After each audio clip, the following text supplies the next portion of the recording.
niligtas tayo ng Panginoon. Patahimikin mo ang mayabang ng kapakumbabaan. Talunin mo ang madamot ng malasakit. Pabagsakin mo ang mapagsamantala ng respeto sa kapwa.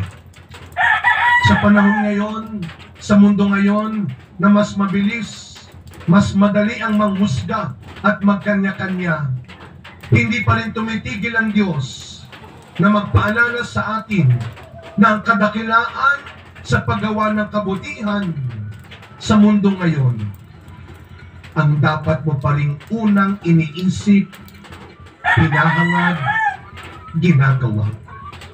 Maging tanga ka man sa mata ng tao, yan ang magdadala sa iyo sa kaharian ni Kristo.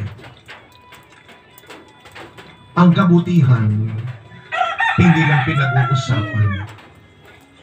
Ang kabutihan, lalo na, hindi lang pinipintasan, kundi sana tinutuloy, tinutularan.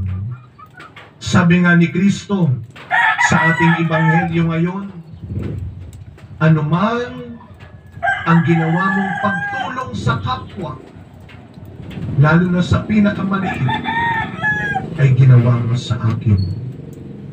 Hindi ka man kilalanin, hindi ka man papasalamatan at maalala sa anumang pagtulong na ginagawa mo ngayon, isang araw, yan ang magdadala sa iyo sa kaharian ng Panginoon.